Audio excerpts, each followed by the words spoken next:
Olá, estamos aqui para a nossa 22ª aula do curso de Mecânica e Estatística da Pós. Hoje nós vamos ver como o movimento browniano, que é um problema clássico, tradicionalíssimo da física e estatística, tem aplicações em áreas aparentemente distintas da física, mas na verdade não são tão distintas assim.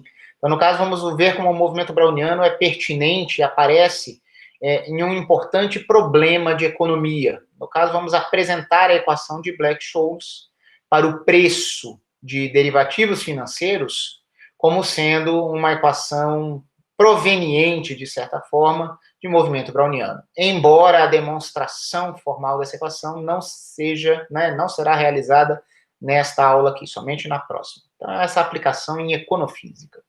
Tá bom? Bom, na aula passada nós vimos a fórmula de Ito, exatamente para dizer para a gente como que um funcional de um processo estocástico se comporta. Tá? Então, na aula passada nós demonstramos essa fórmula, e ela vai ter um papel central na aula que vem. Mas hoje nós vamos ter uma aula de transição. Vamos ter que falar um pouco de movimento browniano geométrico e de fenomenologia de finanças, digamos assim. Eu indico aqui várias referências. As duas primeiras são de matemática aplicada, mas muito boas, muito lúcidas, de finanças, de teoria matemática em finanças. Em ambas há discussões sobre a equação de Black-Scholes. Em particular, essas duas últimas referências aqui são de processos estocásticos parafísicos, mas que discutem a equação de Black-Scholes como uma ligação entre economia e física. Tá? Então, são referências bem interessantes, principalmente para essa última parte do nosso curso de cálculo estocástico. Ok, vamos lá. Tá? Então, vamos discutir aqui, num primeiro momento, o movimento browniano geométrico e a distribuição log normal. É uma nova variável aleatória, pessoal. Provavelmente a maioria de vocês nunca ouviu falar disso, a não ser que tivesse estudado um assunto parecido com esse de econofísica. Então, vamos lá. Tá? Antes de mais nada, nós vimos o movimento browniano geométrico como uma aplicação da fórmula de Ito no final da aula passada. Foi um processo multiplicativo, certo? Em que o nosso objeto estocástico interage com o movimento browniano que origina a estocasticidade do próprio objeto. Tá? Ok. Isso casa muito bem com uma ideia em finanças. Vejamos por quê. Notem, eu não apresentei nenhuma aplicação de movimento browniano geométrico em física, tá? Lembre-se que o processo de Wiener puro é o que os matemáticos chamam de movimento browniano. Nós discutimos o processo de aditivo de Ornstein, Uhlenbeck, como o que é o movimento browniano para os físicos, para resolver a equação de Langevin, mas era um processo aditivo. Então, esse movimento browniano geométrico é multiplicativo. Então, eu ainda não associei esse modelo a nenhum fenômeno. E não farei isso para nenhum fenômeno físico. Faremos isso agora para um fenômeno financeiro. Então, eu vou falar aqui, já começando essa minha introdução a conceitos de finanças, eu vou dizer que um ativo, um asset, é qualquer tipo de instrumento financeiro, objeto financeiro que pode ser comprado ou vendido num mercado. Tá? Um mercado é um sistema complexo, em que nós temos diversos agentes individuais que acabam interagindo entre si, quer queira, quer não, porque as ações coletivas desses agentes influenciam o cenário em que cada um deles vai atuar, tá? Nos preços. Vamos falar mais sobre isso daqui a pouco. Mas vamos tentar focar no movimento browniano geométrico aqui. Vamos lá. Eu só preciso falar de mais um, antes de falar do mercado em geral, vamos falar sobre o que é retorno. Tá? Um investimento é uma aplicação financeira que um desses agentes faz esperando obter algum tipo de lucro ou retorno. Bom, formalmente, se eu paguei um valor X0 por um ativo num instante e posteriormente o vendo por um novo preço X1, nós vamos definir retorno como sendo o fator multiplicativo que relaciona esses dois preços. Ou divido o preço final pelo preço inicial. Se esse número for maior do que 1, eu tenho um retorno maior do que 1.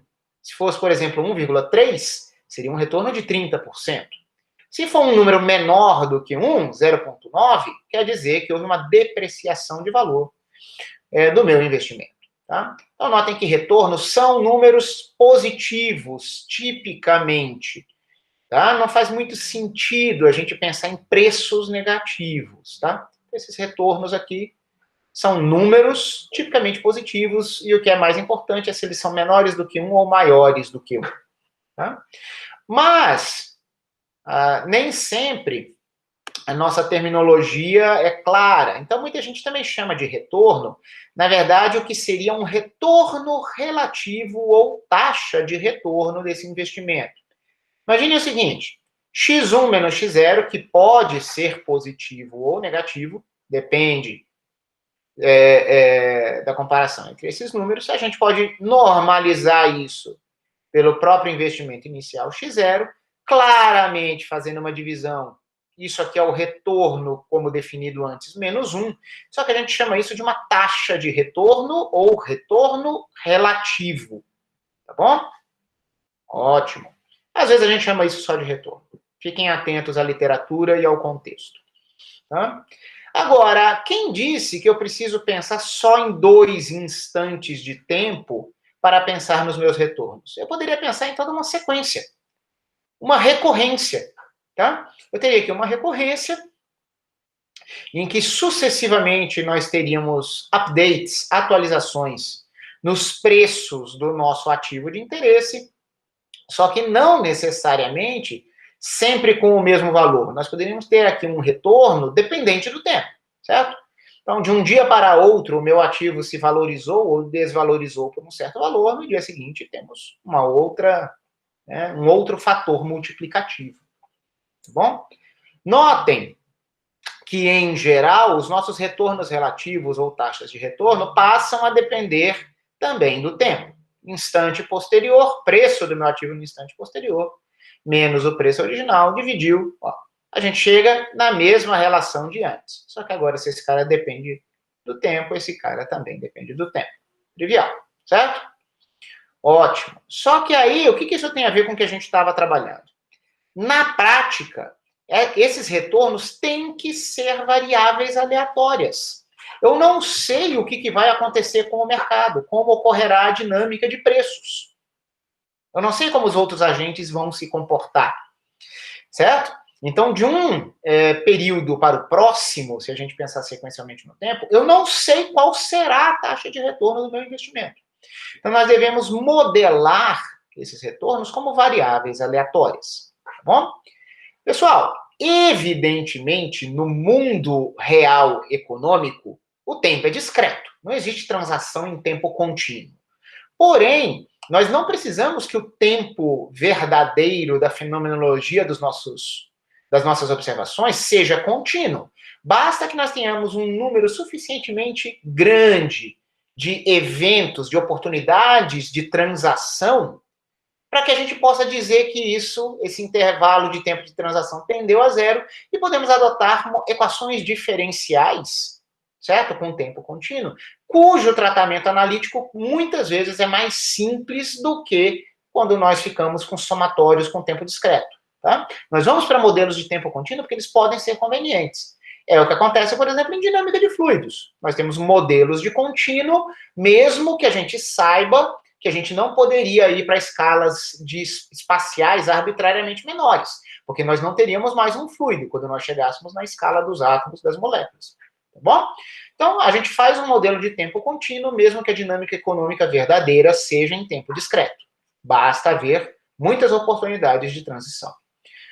Se eu for pensar num tempo contínuo, pessoal, tipicamente, se é um contínuo, não tem como os nossos ativos mudarem de preço muito brutalmente. Tá certo? Pelo menos não em situações usuais. Ninguém está falando aqui de crash de bolsa, choques econômicos muito bruscos.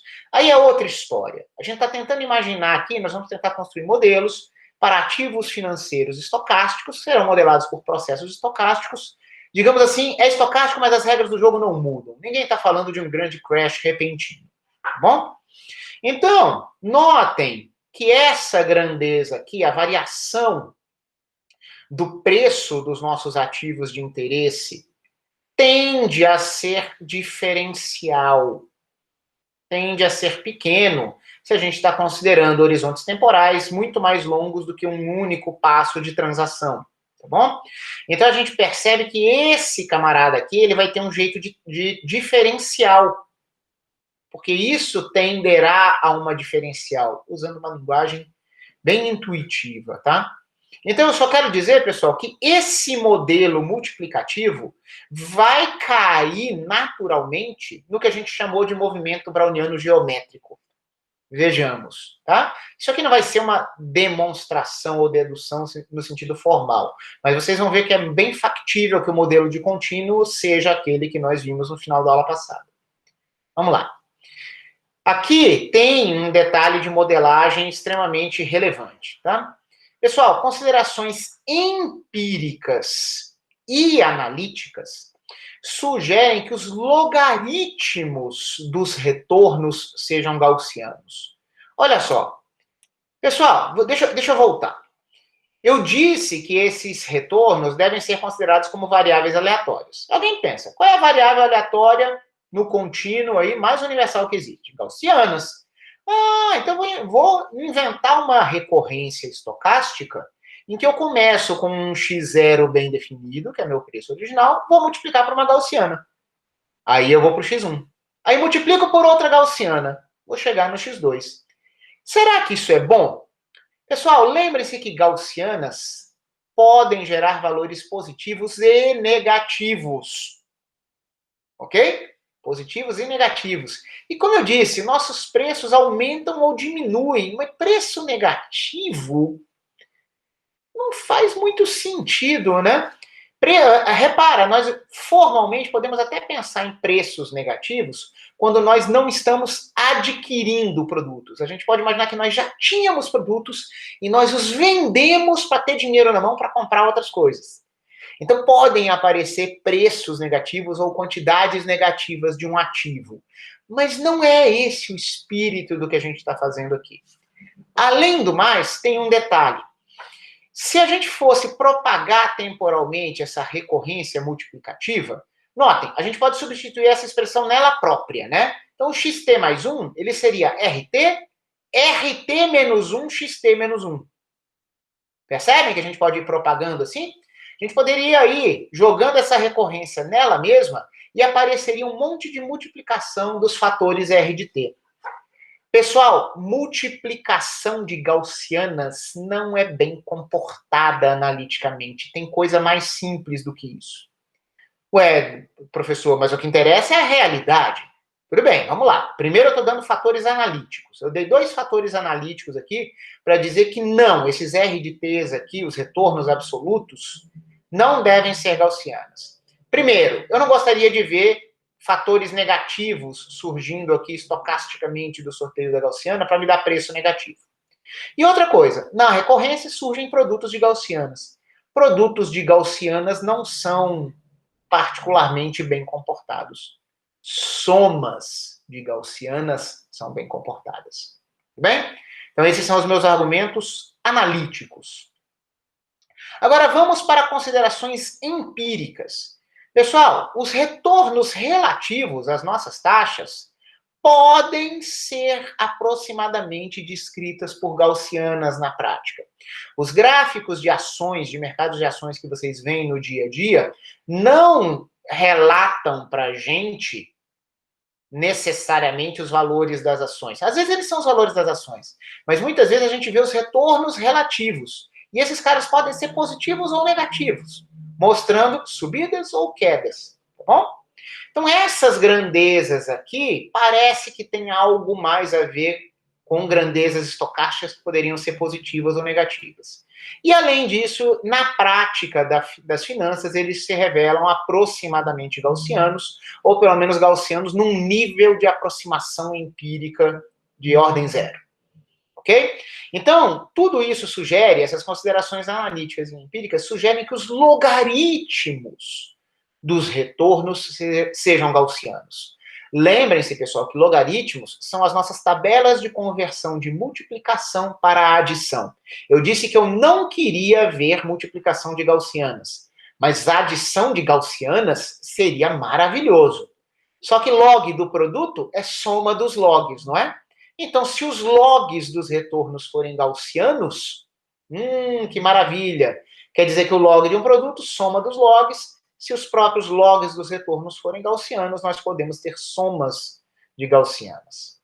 Como é que é, professor? Foi muito confuso. Pessoal, vamos com calma. Nós vimos que os retornos absolutos sempre são os retornos relativos, as taxas, mais um. Vejam como eu defini lá em cima, certo? Aqui, essa relação. Beleza? Retorno absoluto é o retorno relativo, mais um.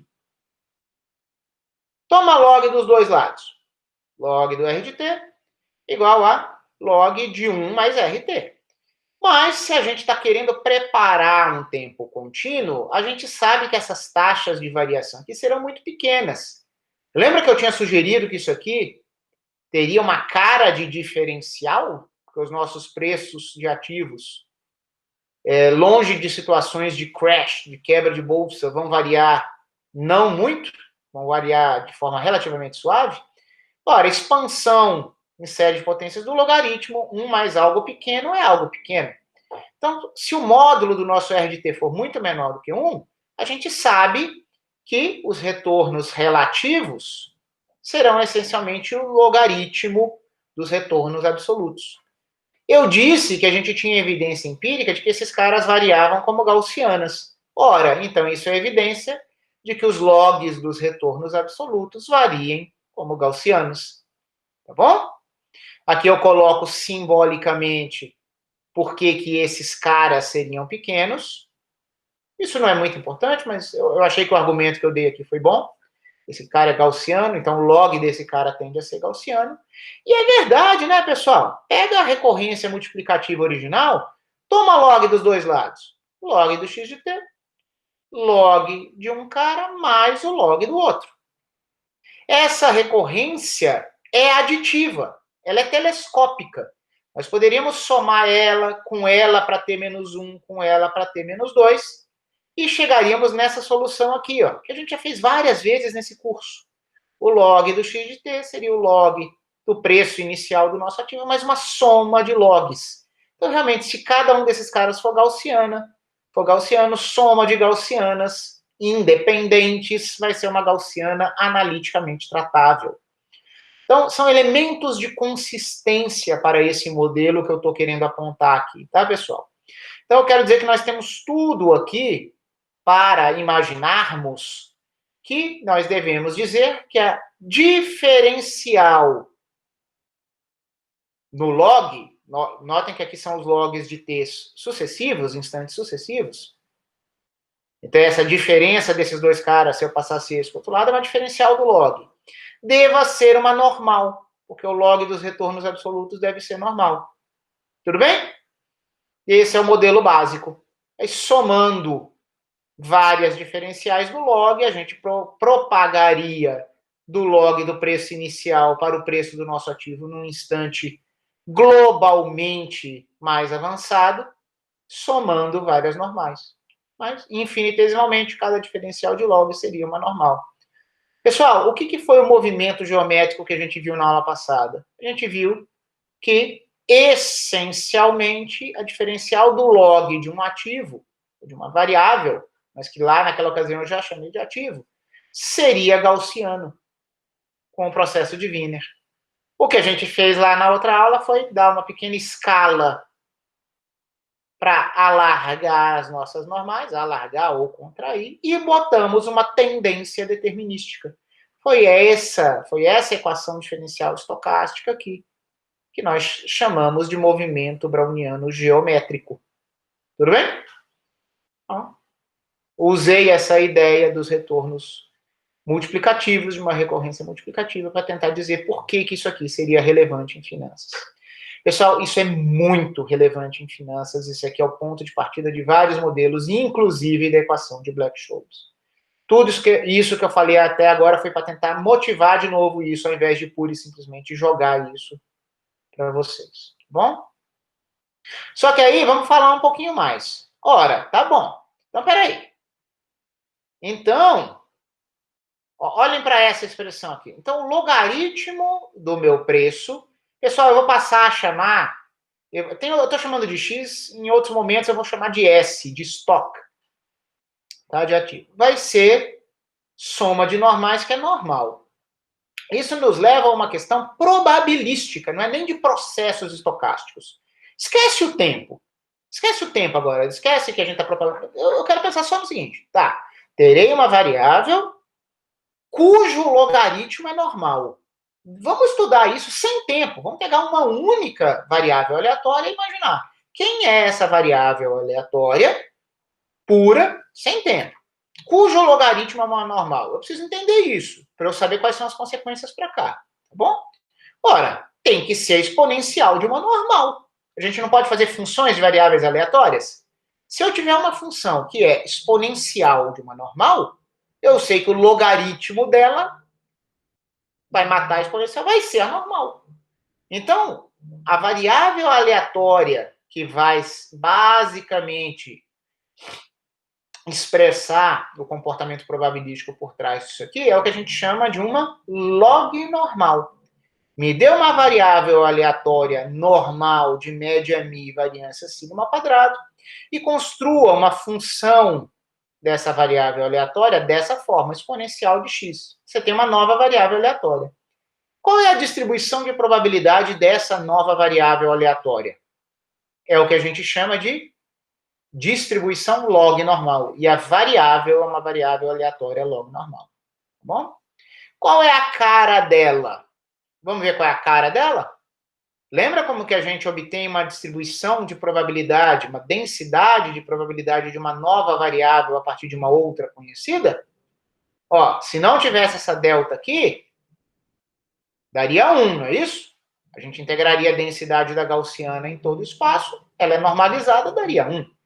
Aí a gente coloca aquele nosso filtro delta-Dirac. Ah, não, peraí. Vamos apenas coletar os pesos probabilísticos, que é quando a sua delta vira infinito, nos pontos em que a exponencial de x dá um valor pré-determinado y. Porque essa é a relação funcional que define minha nova variável aleatória. Então, ao invés de somar tudo para dar 1, vamos só pegar os pesos probabilísticos que contribuem para um certo valor yzinho que podem ser realizados da nova variável aleatória yzão. Um procedimento que a gente já fez várias vezes lá no começo do curso, para transformação de variáveis aleatórias. Ora, nós temos uma fórmula para isso, pessoal. Esse é aquele caso em que nós temos um f de x aqui, e não basta filtrar o integrando no ponto, tá? Não basta. Nós estudamos esse caso antes. A fórmula envolveria todas as possíveis raízes. No caso, como a exponencial é uma função monotônica, nós temos uma única forma de expressar o x como função de y. Vai ser x igual a log de y. Mas mesmo sendo uma só, não basta jogar isso aqui. Existe uma correção pela derivada dessa função de x aqui. Vejam lá, transformações de variáveis aleatórias no começo do curso, tá?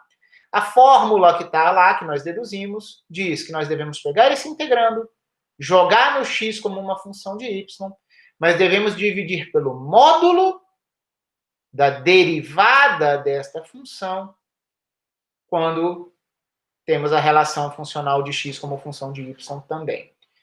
Felizmente, isso aqui é bem fácil de fazer, porque derivada exponencial de x é a própria exponencial de x. Exponencial de x tomada em log de y dá y. Então, o resultado desse módulo aqui embaixo é um fator y. Pessoal, ρ de x é a ρ da gaussiana subjacente para a gente. Então, a distribuição, a densidade de probabilidade de uma log normal, ela tem muito cara de gaussiana. Só que ao invés de a gente ter um x menos mi aqui, aparece log de y. E tem um fator 1 sobre y aqui, ó, que veio desse denominador. Ok? Pessoal, isso aqui só faz sentido, galera, para valores de y positivos. Tá? Porque a gente exponenciou. Imagine a sua máquina geradora de números segundo uma log normal. Ela funciona tomando uma exponencial dos números gerados por uma gaussiana.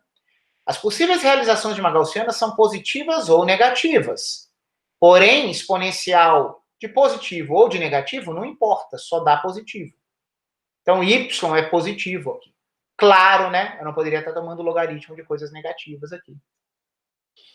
Beleza? Tá? Então, não é só isso aqui ou colocar esse log aqui. Os valores realizados por uma log normal são positivos. Pessoal, eles vão fazer o papel daqueles retornos absolutos na minha recorrência multiplicativa inicial, quando eu dizia que eu queria evitar lá nos retornos absolutos valores negativos. Eu só queria valores positivos. Maior do que 1, meu ativo aumentou de preço. Menor do que 1, porém maior do que 0, é uma contração. Meu ativo teve seu preço reduzido. Pessoal, aqueles R de T's lá serão log normais. De uma forma bem concisa, a gente relaciona as duas densidades de probabilidade assim, tá? A densidade da log normal é a densidade de uma gaussiana. Jogue log de y no lugar do que seria o x da gaussiana e divida por y. Aqui eu proponho um exercício para vocês. Tá bom, vocês estão vendo a distribuição de probabilidade completa. A partir dela, vocês poderiam multiplicar por y, que vai cancelar esse cara, integrar para achar a média. Ou multiplicar por y ao quadrado, esse bicho aqui, certo? E integrar para achar o segundo momento. E aí você poderia calcular depois a variância. Pessoal, mas não precisa, porque esse log aqui vai te atrapalhar. Quero que vocês lembrem da distribuição gaussiana, óbvio, e notem o seguinte. O valor médio da log normal, na sua probabilidade, ora, é o valor médio da variável aleatória exponencial de x, quando você está olhando gaussiana. Então, eu quero que vocês integrem exponencial de x com a gaussiana para calcular a média da log normal. E sabe por que isso é legal? Vocês vão estar multiplicando esse cara aqui por exponencial de x. Exponencial vezes exponencial, some os argumentos. Dá para completar quadrado e você cai numa integral gaussiana de novo, que vocês já sabem lidar. E sabe o que é legal? Y ao quadrado, o segundo momento da nossa variável log normal, a média dela, nós deveríamos integrar y ao quadrado no rho de y. Só que isso é a mesma coisa que integrar exponencial de 2x na distribuição gaussiana. Porque o quadrado da variável aleatória exponencial de x é exponencial de 2x. Então, um exercício aqui para vocês. Usando os pesos gaussianos, calculem essas médias aqui, exponencial de x e de 2x, que é o segundo momento. Complete quadrados, faça integrais gaussianas e mostre que valem essas propriedades aqui. Ó. Esse valor médio para a log normal e essa variância para a log normal. Tá bom? Notem que nós temos um comportamento muito curioso aqui. A média da log normal não depende apenas da média da normal subjacente. Também depende da sua variância. Pessoal, média da exponencial não é exponencial da média, tá? A gente já sabe disso em probabilidade, não comutam. Formas funcionais e médias não comutam, tá? E note que a variância da normal afeta a média da log normal. Essas expressões podem parecer bem complicadas, mas é só completar quadrados e fazer integrais gaussianas cujos resultados vocês conhecem. Demonstrem isso aqui, tá? Vocês ganharem uma familiaridade com a log normal. E isso aqui, em particular, esse resultado aqui, isso explica a análise que a gente fez no final da aula passada, em que a gente via chocantemente que quando a gente está falando de funções de variáveis aleatórias, a diferencial do log não é diferencial da variável pela variável como seria no cálculo usual, tá? Explicitamente, se a gente tiver uma expressão como essa aqui, como nós tínhamos no final da aula passada, nós aplicamos a fórmula de Ito e mostramos que a diferencial do log daquela variável obedecia essa expressão aqui, ó, em que essa média na parte determinística era diferente. E a gente viu que essa diferença era exatamente um fator que tinha a ver com o quadrado da variância. E isso é explicado por esse cálculo que a gente acabou de fazer. tá? Então, verifiquem isso aqui com mais calma, mas notem que isso aqui é um processo estocástico integrável. A integral dele é log de S de t menos S de zero. Integre isso aqui é determinístico nT. Integre isso aqui é sigma movimento browniano.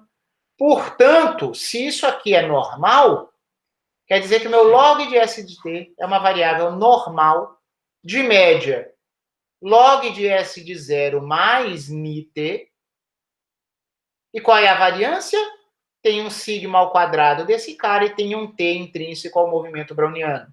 Ó, então eu sei que o meu ativo, por esse modelo aqui, com essa variável ni, eu sei que o log do meu ativo é normal. Ora, se o log do meu ativo é normal, quer dizer que o meu ativo é log normal. Só que nota que a gente está fazendo o contrário aqui agora, tá? Nós acabamos de deduzir fórmulas aqui em cima para dizer o seguinte: eu sei a média e a variância da normal. Quem serão a média e a variância da log normal? Aqui a gente vai fazer o contrário. Esse processo aqui é integrável porque ele não é multiplicativo, ó. Notem que o outro cara tem esse S multiplicando o DW, ferra a minha vida. Esse aqui não, esse cara é mais simples, não é multiplicativo. Não tem variável aleatória multiplicando o DW. Então, esse cara eu consigo resolver. Resolvi aqui. O log dele é normal. Então, se eu sei a média e a variância da log normal, eu posso fazer o contrário das fórmulas ali acima, conhecer esse lado e esse lado, para tentar ver quem são o mi e o sigma quadrado da normal subjacente.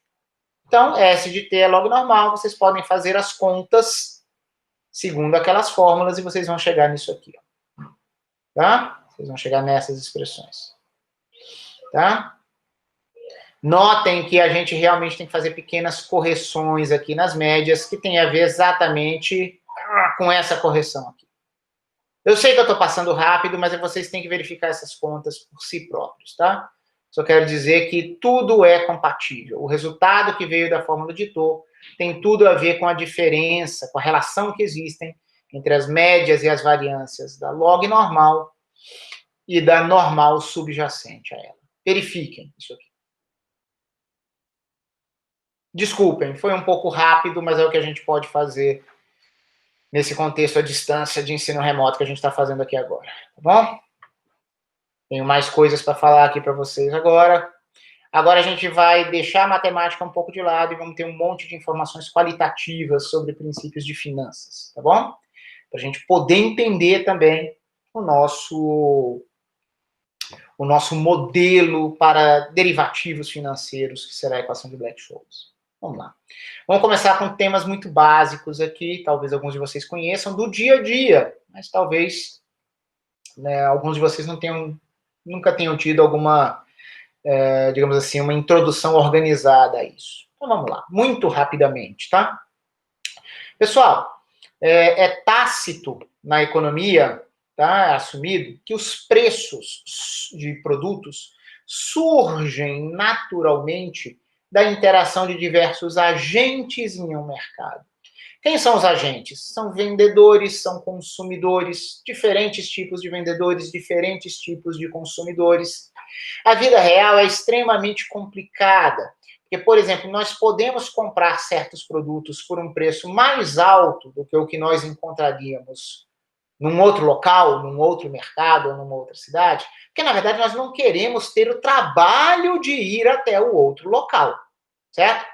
Nós atribuímos valor ao tempo investido nesse deslocamento, tá? Então, na prática, com essa heterogeneidade espacial, temporal e de esforço, você tem a convivência na vida real de preços distintos para o mesmo produto. Nem todas as lojas vendem os mesmos produtos pelo mesmo preço. Só que isso é muito complicado. Pelo menos em escalas espaço-temporais menores, nós imaginamos um tipo de homogeneidade, que é o que nós, em física e estatística, chamaríamos de campo médio. Então, nós imaginaríamos que, em pequenas escalas de tempo, espaço e comportamento econômico, nós teríamos acesso a todas as opções. Eu veria quais são todos os possíveis preços. E aí, pessoal, não é possível nós termos diferentes preços para o mesmo produto, porque ninguém seria trouxa de pagar mais por algo que poderia ser adquirido por um valor menor. Nenhum vendedor seria trouxa de vender um produto por um preço muito alto, porque ele sabe que ele não venderia nada, na verdade.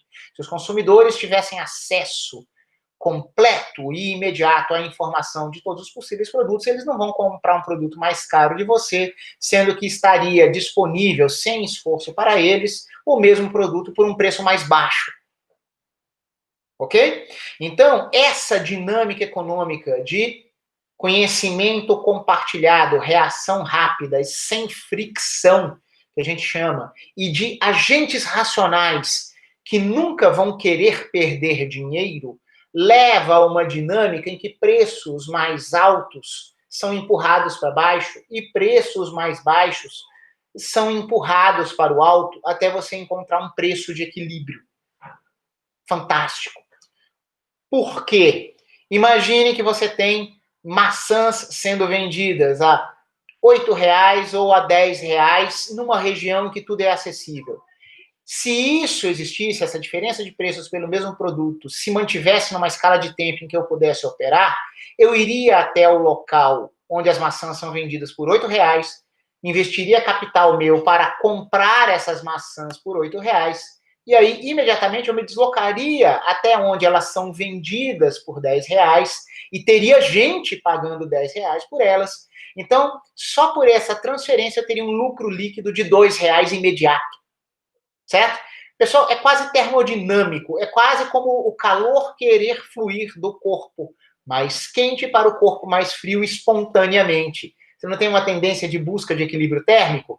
Porque, naturalmente, nas colisões entre partículas com diferentes energias cinéticas, você tende a ter uma transferência de energia dos objetos mais energéticos para os menos energéticos, levando a um processo de termalização. A dinâmica de equilíbrio de preços é, sob muitos pontos de vista, essencialmente igual. Claro que não tem processos físicos, no sentido de troca de energia cinética, mas é uma dinâmica muito parecida. Tá bom? Então a gente está imaginando que as moléculas sabem colidir do jeito certo, são os agentes. E que a dinâmica temporal que a gente está vendo permite sempre que esteja tudo sempre sob equilíbrio. Lembra em termodinâmica daquelas transições quase estáticas? Que você imagina um pistão e você quer calcular o trabalho exercido pelo gás sobre a atmosfera, imaginando que o peso sobre o pistão é uma areia e você pode tirar 1 grão de areia de cada vez? Então, é um processo quase estático. Você está andando, mas você está sempre em equilíbrio. A gente faz a mesma hipótese para trabalhar em finanças num nível mais básico. Percebe como tem a ver com física? É lindo, é bonito. Bom? Então eu coloco isso aqui num texto aqui para vocês, para a aula, mas os agentes são racionais, nunca perderiam dinheiro, agem rapidamente, explorariam qualquer oportunidade de lucro líquido qualquer oportunidade oriunda de diferenças de preços, e essa dinâmica levaria a um equilíbrio. Por quê, pessoal? Muitos agentes racionais estariam comprando os produtos de preço mais baixo para tentar vendê-los por preços mais altos. Aumenta a demanda pelo produto de preço mais baixo. Os caras que veem isso, eu posso cobrar algo mais pelo meu produto, porque tem muita gente procurando ele, vou aumentar o preço. Enquanto quem vendia o produto pelo preço mais alto não vai ser procurado por ninguém, porque está todo mundo racional querendo comprar o preço mais baixo. Se ninguém compra o que você quer, você não quer ficar com aquilo encalhado. A sua tendência é abaixar o seu preço para você se tornar competitivo também. Equilíbrio. Beleza?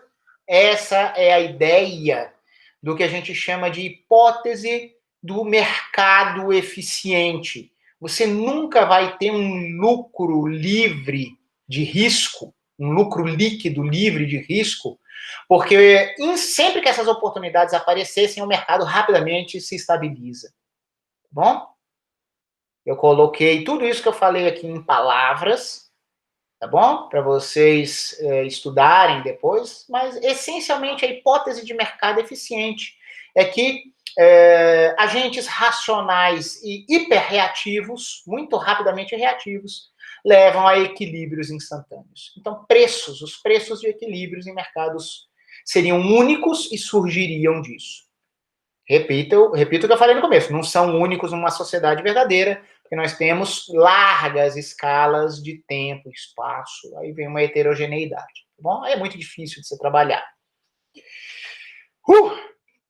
Beleza.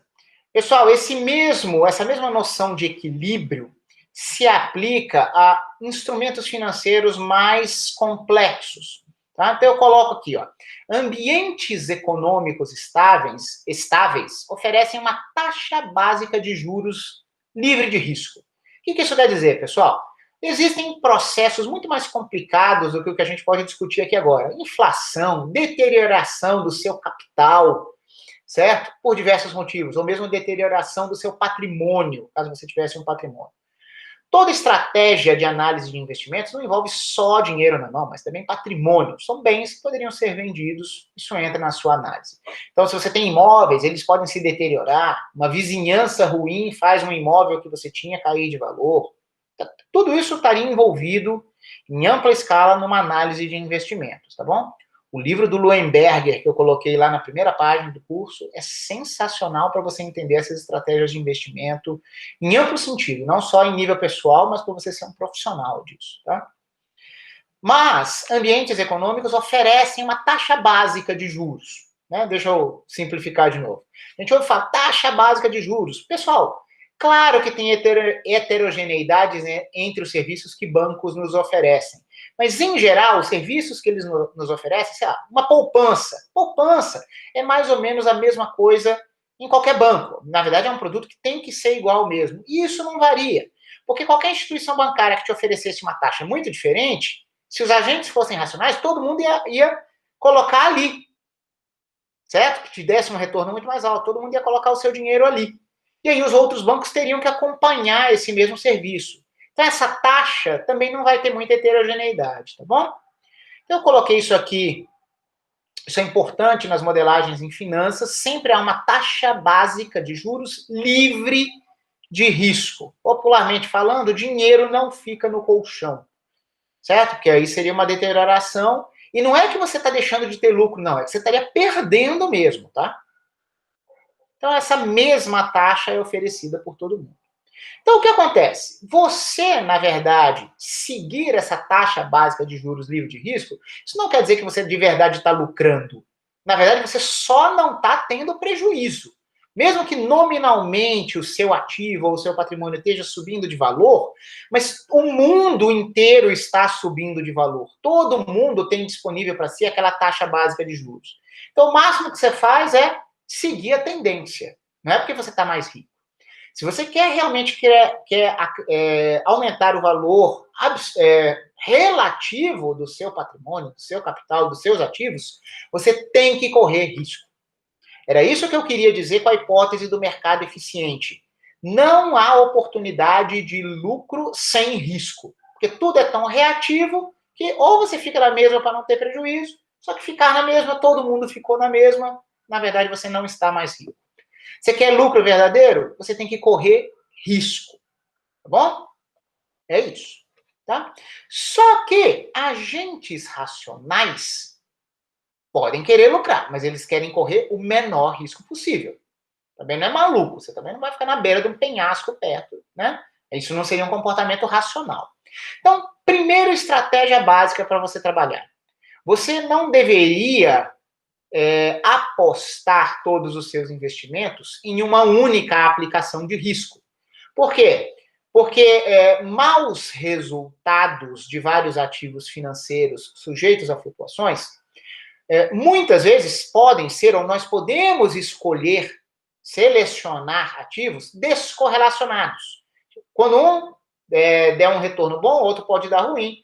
Então, eu posso me blindar de um retorno ruim se eu não tiver colocado todo o meu investimento nele, mas também em caras negativamente correlacionado com eles. Pessoal, investir em mais de um ativo e que na sua carteira de investimentos ou portfólio haja ativos negativamente correlacionados é importante. Porque se você só investe em ativos positivamente correlacionados, você corre um risco muito grande. Porque se um se der mal, todo vai se dar mal e a sua carteira toda de investimentos vai te dar um grande prejuízo. Isso é essencial na dedução da equação de Black-Scholes, certo? Vocês vão ver que lá nós vamos ter um tipo de carteira de investimentos ou portfólio em que você tem objetos negativamente correlacionados para minimizar risco. Então, essa é uma estratégia básica de diversificação. Tá? A equação de Black-Scholes vai surgir quando nós estivermos diversificando risco, não num cenário econômico qualquer, que é aquele em que nós estamos falando até agora, mas sim num cenário com derivativos financeiros. O que é isso mesmo, professor? Aguenta aí.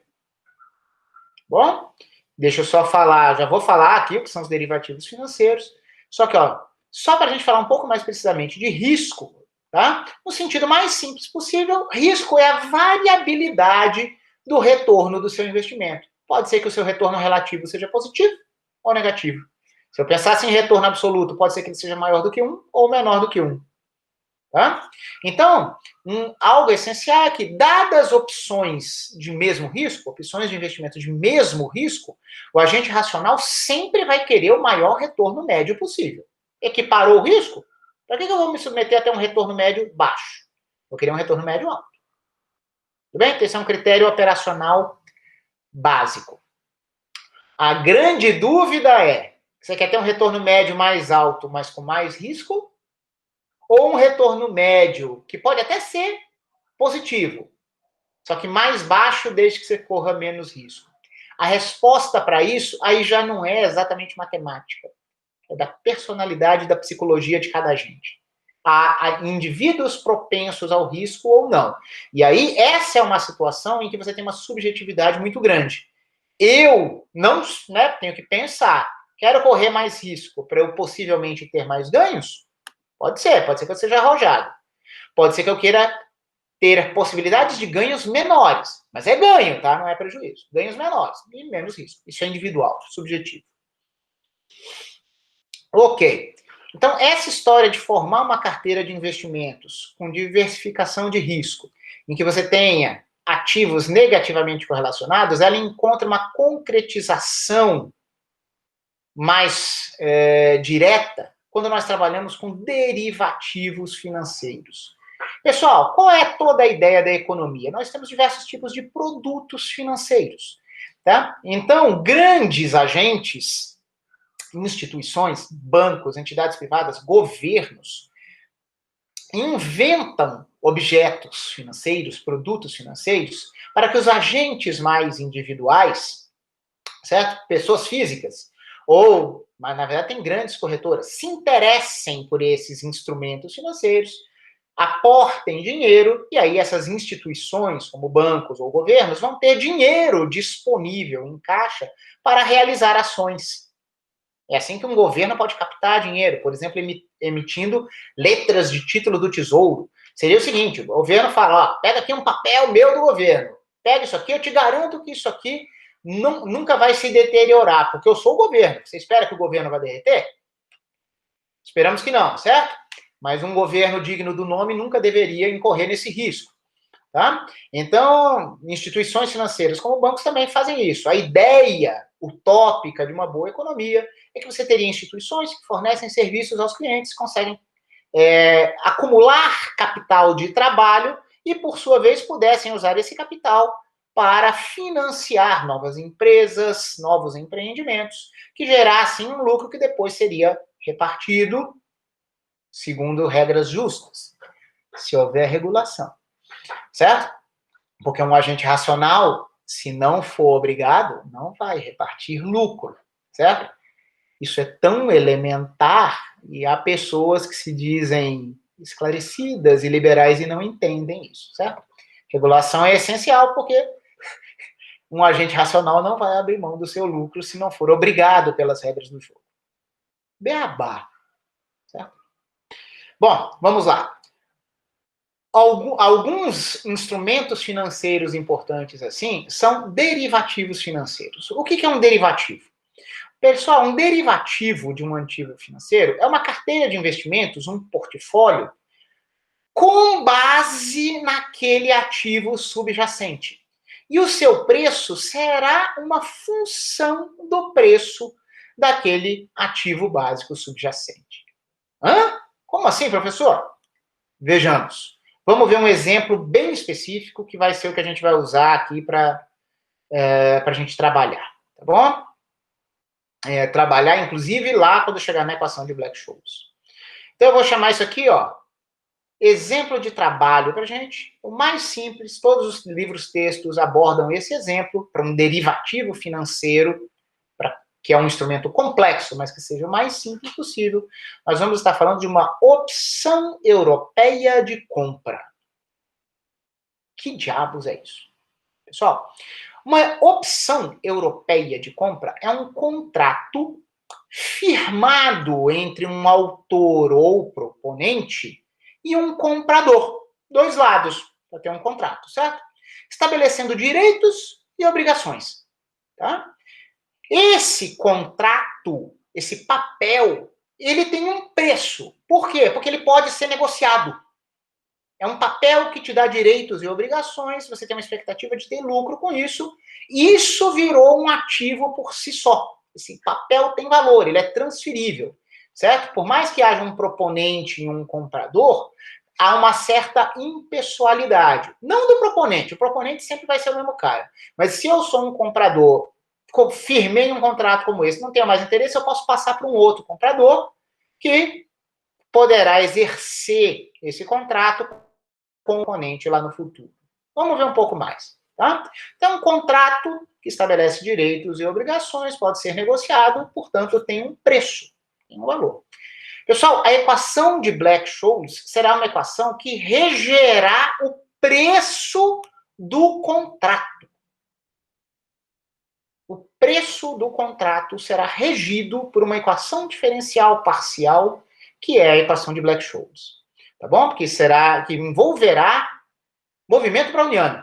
O ativo fundamental seguirá o movimento browniano e o contrato dependerá do ativo, é uma função do ativo, e ele vai ter um outro comportamento. E esse comportamento seguirá a equação de Black-Scholes. Professor, ainda não entendi. O senhor disse que um derivativo financeiro de um ativo é uma função do ativo. Você falou aqui de um contrato. O que é isso?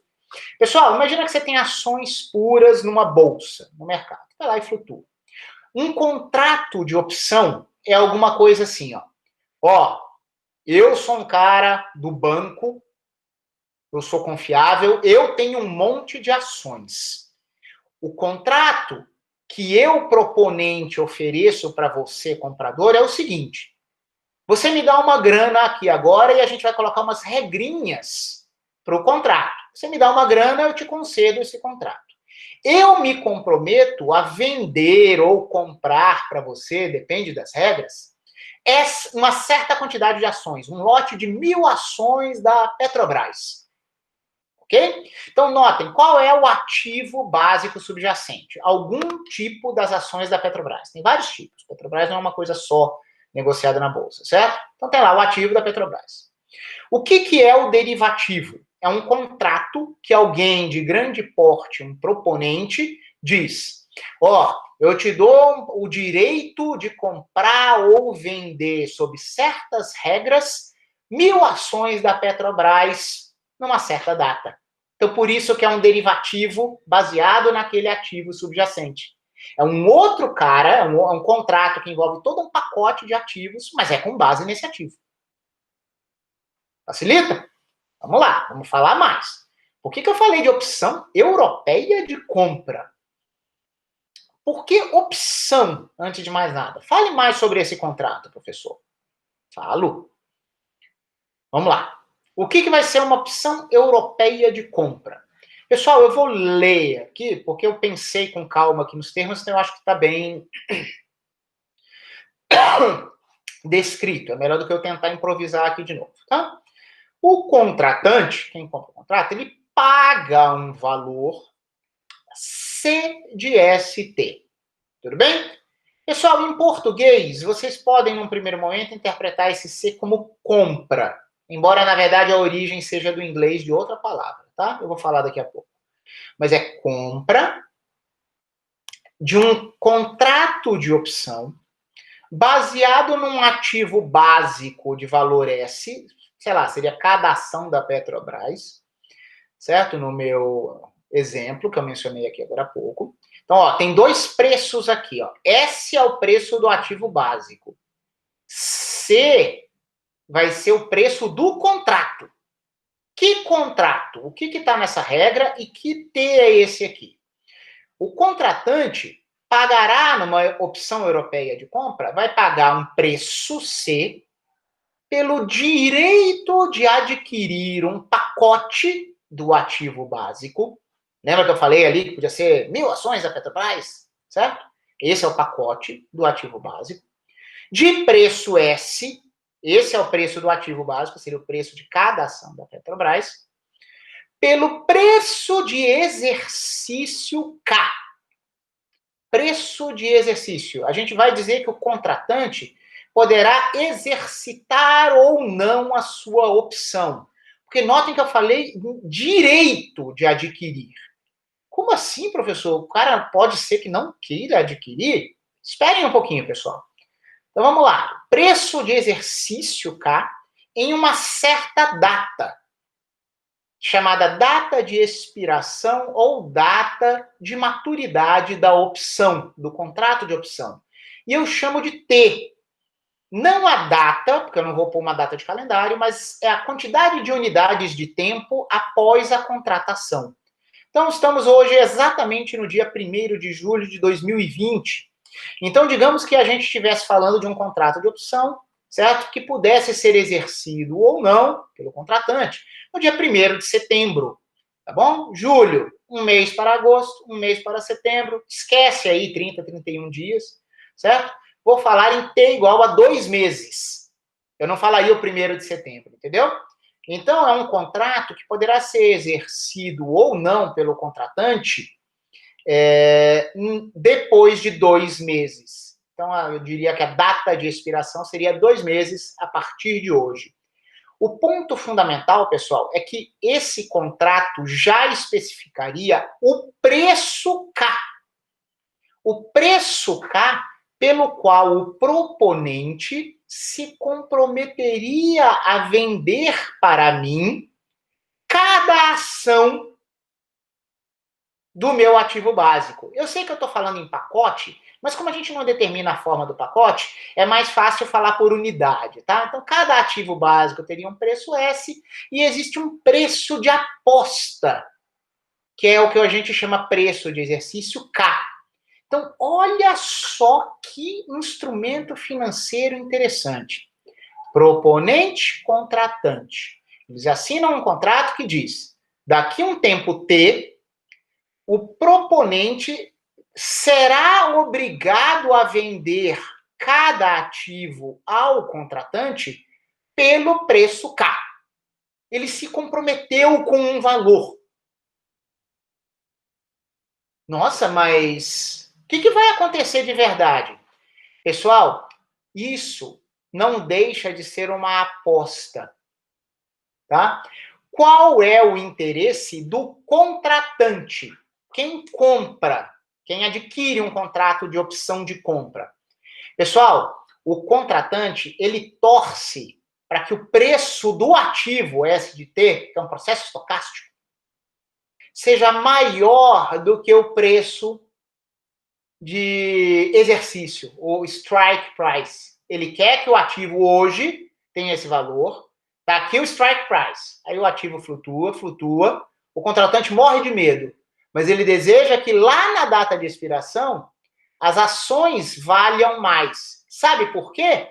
Porque ele contratou com o proponente um preço menor. Quando chegar naquela data, o contratante vai dizer o seguinte: você vai me vender essas coisas valiosas barato, por um preço baixo. E aí, naquela data, o contratante compra por um preço baixo, imediatamente vai até o mercado vende por um preço alto, porque é o preço com que o mercado realmente valoriza aquele ativo, e ele faz um lucro imediato e instantâneo. Lembra quando eu comecei a falar da oferta da demanda, do mercado eficiente, que você poderia explorar uma assimetria de preços, comprando o produto no preço baixo e vendendo-o pelo preço alto, porque vai ter gente interessado em pagar aquele preço alto? É isso. O valor do teu ativo ficou alto, quer dizer que aquele ativo é valorizado. Tem gente disposta a pagar uma grana por ele. Só que você chega ali e você pode comprar esse produto valioso por um valor baixo, porque o proponente é obrigado a vender isso para você. Aí você tem algo valioso por um preço baixo, você imediatamente vai no mercado, vende por um preço alto, naquela data você se dá bem. Se o ativo tiver subido de preço. E se acontecer o contrário? E se acontecer o contrário? O ativo está aqui. Aí chega na data. Aqui está a data de maturidade. O ativo está barato. Pessoal, nesse caso, o contratante não irá até o proponente dizer: eu quero pagar mais caro, que foi o valor K que eu combinei com você, eu quero pagar um valor K por cada ativo, que eu combinei esse preço com você, sendo que ele poderia ir no mercado e comprar o mesmo cara, o mesmo ativo, por um valor mais baixo. Você não vai querer pagar mais caro. Então você perdeu, nesse caso, você perdeu o seu investimento inicial naquele contrato de opção. É arriscado? É arriscado para as duas partes. O contratante, numa opção de compra europeia, ele imagina e torce que o preço do ativo será maior do que o strike price, porque aí ele vai fazer esse lucro instantâneo, certo? Só que o proponente espera que o ativo fique mais baixo, porque o dinheiro que ele ganhou lá no começo, beleza, ele não vai ter o prejuízo de, na data de maturidade, ser obrigado a vender barato um produto mais valioso. Ok? Pessoal, opções normalmente não são produtos financeiros consumidos por investidores iniciantes ou pequenos, tá? Porque eles são de muito maior risco do que o puro investimento em mercado de ações, tá? Opções são objetos de cachorro grande, é briga de cachorro grande em geral, tá? Porque são muito mais arriscados. Não deixa de ser uma aposta. Então, eu coloquei isso aqui em palavras. O autor ou o proponente, ele é obrigado a vender pelo preço combinado naquela data, mesmo que ele eventualmente tenha prejuízo. Ele não quer ter prejuízo, mas pode acontecer. Tá? Eu coloquei aqui em palavras tudo isso que eu falei para vocês, para ficar bem registrado. O contratante aposta que na maturidade o preço do ativo verdadeiro será maior do que o preço de exercício, para ele fazer esse lucro. Porém, se ele tiver azar e o preço do ativo for abaixo do exercício, ele não vai exercer sua opção de compra. Ele também não vai se obrigar a pagar caro por algo que ele poderia adquirir por um preço menor no mercado. Então, naquele momento, o contrato dele não tem valor nenhum. Tá bom? Pessoal, na data de expiração, é possível nós dizermos qual será o valor do contrato de opção em função do preço do ativo básico naquela data T. Então, esse é o valor do contrato de opção. Não na hora que você compra. Pessoal, do mesmo jeito que o ativo básico tem um valor que oscila no tempo, o preço daquele contrato que poderia ser negociado também oscila. De uma forma que depende da oscilação estocástica, da variação estocástica do ativo básico. Esse contrato pode ser revendido a qualquer momento. Ele se tornou um produto financeiro também.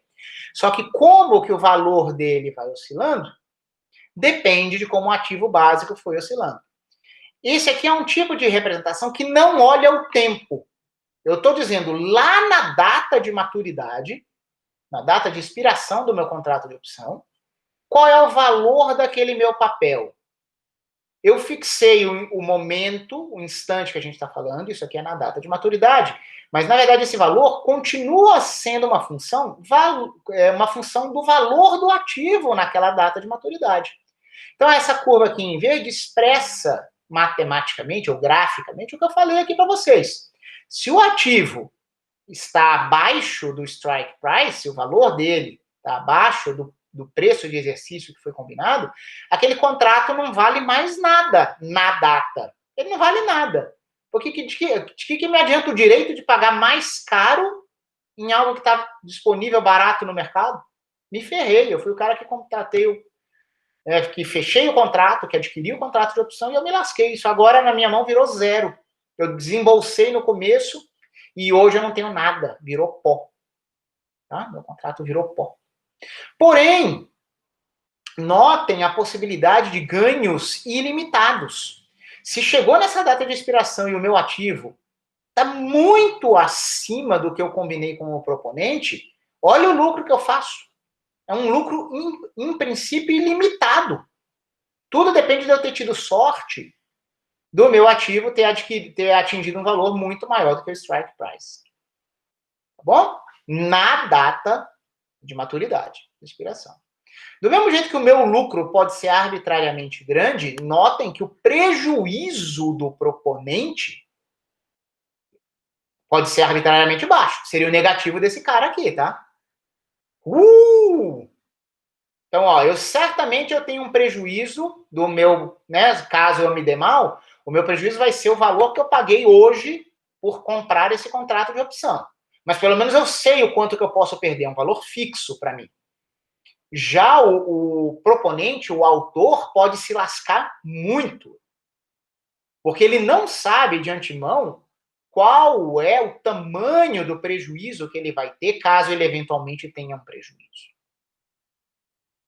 Ok? Então, isso aqui é algo importante, porque você pode dizer, por que diabos alguém correria um risco tão grande? Por que o proponente, o autor, vai querer fazer um contrato de opção? A gente vai falar mais sobre isso. Notem que eu preciso dar uma justificativa. Do jeito que está aqui, eu motivo o interesse do comprador, do contratante. Porque sim, ele pode ter prejuízo, que é o prejuízo do preço que ele paga inicialmente para comprar um contrato que vai virar pó. Certo? Mas pelo menos é limitado, ele sabe qual é o tamanho do máximo prejuízo que ele vai ter. Enquanto o lucro que ele pode ter é ilimitado. Vai que ele dá muita sorte, o ativo se valoriza muito e chega bem alto lá na maturidade. Agora, não é tão claro qual seria o interesse do proponente. Não é tão claro, porque ele aparentemente pode ter prejuízos altíssimos. Então, a gente precisa falar sobre isso, principalmente na aula que vem, quando a gente vai deduzindo a Black-Scholes. Há uma estratégia que minimiza o risco do proponente, mas não dá para eu falar disso aqui agora. Tá bom? Eu estou explicando o derivativo ainda, tá bom? Notem, pessoal, que essa função aqui em verde, ela encontra uma expressão matemática, quer dizer, que o valor do contrato lá na data de maturidade é o máximo entre essas expressões. Ou ele vale zero, ou ele vale algo positivo, caso o ativo tenha chegado lá sobrevalorizado em relação ao preço de exercício. Só que notem, pessoal, que tem uma condição aqui, a gente poderia discutir isso aqui com mais calma, mas olha como eu mudei as letrinhas, né? Se o preço básico do meu ativo for zero, em qualquer instante, esse meu contrato não vale nada. Eu gostaria de imaginar um derivativo, né, que tem que acompanhar o preço. Em qualquer momento que se o preço for nulo. Para que serve isso aqui? Pessoal, essas aqui vão ser condições de contorno que deverão ser aplicadas à equação diferencial parcial de Black-Scholes quando ela for aplicada a um contrato de opção europeia de compra. Pessoal, nota, isso aqui foi uma opção de compra porque o contratante tem o direito de comprar ou não, certo? O que foi combinado pelo strike price na data de maturidade. Por que é europeia? Porque você não pode comprar antes. Lá no seu contrato, você já combinou só daqui a T grande unidades de tempo. Você não pode exercer a sua opção antes. Então, é um jogo que você fica na expectativa, porque pode ser que o seu ativo básico tenha aumentado, ele esteja com valor acima do strike price, aí você fala, ai, seria tão bom se eu pudesse vender hoje, seria tão bom se eu pudesse vender hoje, mas não pode. Você pode ver aquela valorização, a imaginar a possibilidade de um lucro, mas você tem que esperar chegar a data de expiração para trabalhar. Isso que diz que é uma opção de compra europeia. Existem opções de compra americanas, em que em qualquer momento você pode querer comprar. Só que repara, você viu uma alta do valor do ativo. Aí você vai exercer sua opção de compra e vai fazer um lucrozinho. Mas se você tivesse esperado um tempinho a mais, podia ser que ela subisse mais ainda. Ahá! Perder uma possibilidade de lucro é prejuízo. Então, opções americanas têm a modelagem mais difícil, porque você não sabe quando que você vai exercer a sua opção de compra. Porque certamente você só exerceria quando o seu ativo estiver num valor acima do strike price. Sim, mas a decisão não é clara, porque ele poderia subir mais ainda, você poderia esperar. Só que pode ser que você espere e aí ele desça. Você não sabe se você vai estar nessa região de lucro líquido ou de zero, valor zero, que na verdade é prejuízo que você desembolsou inicialmente. Tá bom? Mas é isso. A europeia é comprometida com transações podendo ocorrer ou não, o exercício de compra podendo ocorrer ou não, só numa data especificada. Notem, pessoal, que olhem a diferença entre T grande e T pequeno. Na verdade, como esse próprio papel, esse contrato de opção de compra pode ser negociado, ele próprio é um produto financeiro, ó, eu combinei para setembro, né? Mas pode ser que no dia 15 de agosto, eu acho que eu tenho que vender aquele papel que eu contratei hoje, 1º de julho, para a maturidade em 1º de setembro. Pode ser que eu ache alguém interessado. Pode ser que até esteja acima do strike price, mas está menos do que eu imaginava. Eu acho que vai ter um fato político que vai fazer o preço cair. Pode ser que eu ache um interessado no mercado. Eu deveria negociar esse meu contrato de opção de compra por que valor? Notem que isso é independente do tempo. É completamente diferente no tempo eu comprar algo agora em julho, que vai expirar em setembro, do que eu comprar em 15 de agosto, sendo que vai expirar em 1º de setembro. Porque o horizonte temporal sendo muito menor, eu tenho muito menos dúvida sobre se o valor do ativo S vai ser maior ou menor do que K. Ok? Então é dinâmico. O valor desse meu contrato, eu sei que ele vai expirar só depois de um grande tempo T, mas desde o instante inicial até o exercício, o possível exercício da opção, ela é uma curva dinâmica. Ela, qualitativamente, para tempos menores do que o tempo de maturidade, a gente vai ter um formato assim, certo? Que tende a ser envelopado pela solução da maturidade. Pessoal, esse aqui é o contrato de opção mais simples que existe, tá? Vai admitir resultado analítico na Black-Scholes? Vai, mas eu não sei nem se eu vou apresentar para vocês, porque apesar de ser analítico, é complicadíssimo. Não sei se eu vou demonstrar para vocês, não.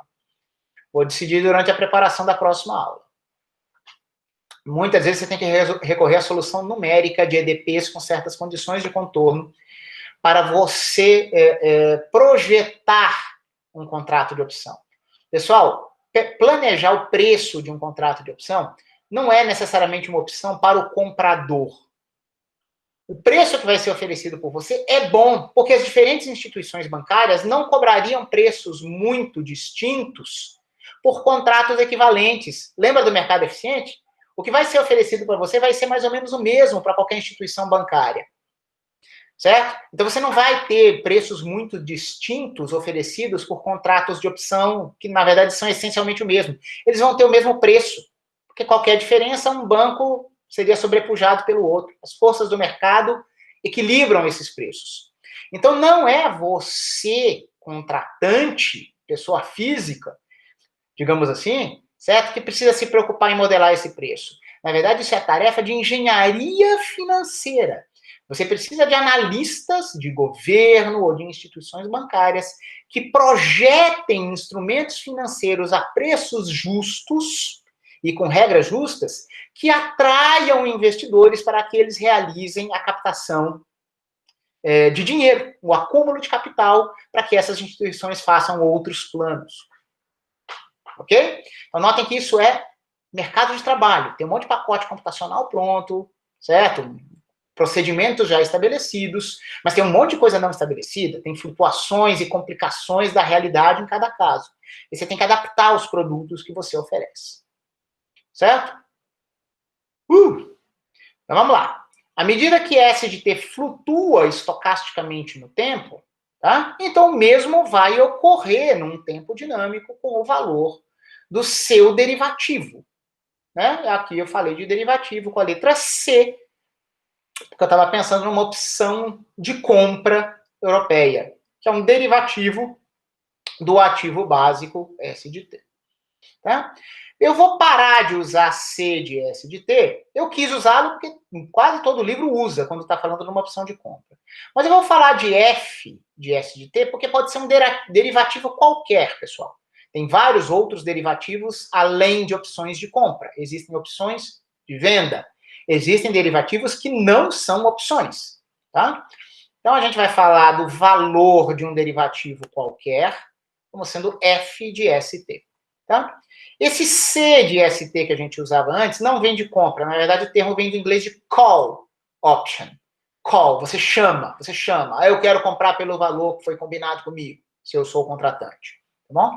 Então, esse C é de call option. Esse aqui seria o preço de um contrato de opção de call. Você chama, você assume a responsabilidade para si de comprar. Tá bom? Ufa! Pessoal, nós já estamos muito avançados, essa aula já ficou longa, com muitas páginas, então eu não vou poder deduzir a equação de Black-Scholes aqui. Isso vai ficar para a próxima aula. Mas eu vou apresentá-la, só para vocês terem um gosto de qual é a cara desse animal aqui. Tá certo? A gente viu condições de contorno, por exemplo, para uma opção de compra europeia. C de Szinho, Tzinho, eu vou chamar de F de Szinho, Tzinho aqui, porque essa equação aqui, essa EDP é geral, o que mudariam seriam as condições de contorno para outros derivativos. Eu apresentei condições de contorno específicas de uma opção europeia de compra, mas a EDP básica não mudará, valerá para uma F qualquer. Essa é a cara da F, certo? Sob que condições? Notem que aparece um meio de derivada segunda aqui, que é reminiscente da fórmula de Ito. Veremos isso na próxima aula. Agora, como é que é? Mas tem umas letras aqui, não sei o que é isso, professor. Vamos lá.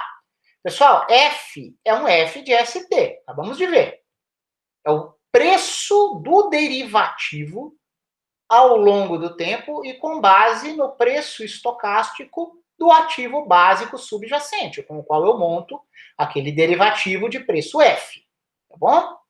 Então, F de ST é como se fosse uma curva como essa aqui, ó. No caso que eu descrevi para a europeia de compra. Só que aparecem parâmetros aqui. Estão aparecendo o próprio S, o próprio valor do ativo, tem um tal de sigma quadrado aqui, tem uma letra R. O que são essas coisas? Ó, estou só apresentando, tá? Como eu disse, vou deduzir na aula que vem.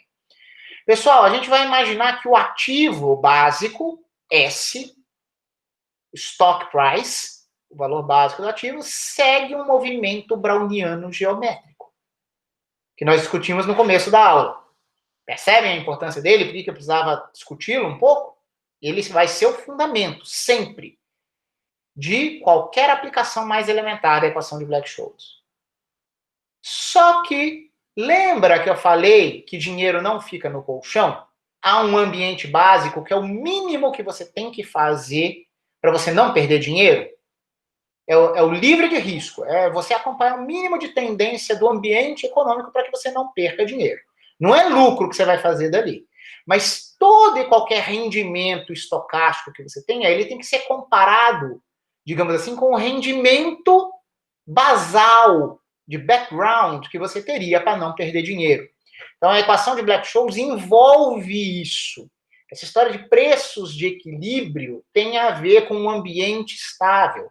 E essa taxa básica de juros, que vai ser esse R aqui para gente, ele tem a ver com isso, essa taxa basal que é oferecida pelo ambiente econômico em equilíbrio. Tá? Então, o mercado vai oferecer uma taxa de juros livre de risco Rzinho. Pessoal, isso aqui é um processo determinístico. Olha só, isso aqui é um crescimento exponencial básico. É o fundamento de uma taxa de juros. Porque juros, pessoal, a gente sabe, principalmente aqui no tempo contínuo, é juro composto. Então, você capitaliza e próximo rendimento no infinitésimo de tempo é com base no que você já evoluiu. E essa capitalização contínua é o mesmo fundamento de um crescimento exponencial. Nós já vimos um decréscimo exponencial na velocidade, na dissipação da partícula browniana, na equação de Langevin, certo? Mas nós já vimos termos de crescimento determinístico também. Então, não confundam essa taxa μ do movimento browniano geométrico com essa taxa aqui, que é uma taxa determinística do mercado, mas que resultaria num comportamento exponencial. Pessoal, o que a gente vai fazer na próxima aula? O agente racional quer ter lucro. O agente racional quer ter lucro. Só que não existe lucro livre. E você nunca vai querer ter uma estratégia que seja subótima em comparação com o basal determinístico. Então, na verdade, a gente vai dizer o seguinte, para simplificar, eu tenho capital para investir só em duas aplicações. Ou eu compro ou vendo diretamente o ativo básico, ou eu compro ou vendo o derivativo financeiro daquele ativo básico. Aí eu vou formar um portfólio, uma carteira de investimentos, em que eu tenho uma certa quantidade do ativo básico e eu tenho uma certa quantidade do derivativo. Só que eu vou agir da seguinte forma. O mercado está favorecendo o derivativo? Eu vendo os meus ativos para fazer dinheiro e comprar mais derivativo. O derivativo está deixando de ser competitivo? O derivativo, por algum motivo, está flutuando para baixo? O preço dele flutua para baixo? Então, eu vendo, eu não quero perder dinheiro e vou comprar mais ativos.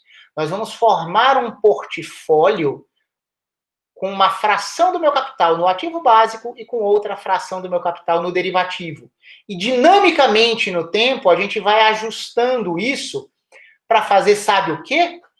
Pessoal, esses caras são estatisticamente correlacionados. Dependendo do derivativo financeiro que eu tiver, pode ser que suba o preço do ativo e suba o preço do derivativo. Tá bom. Mas também pode ser que suba o preço do ativo e decresça o valor de um derivativo.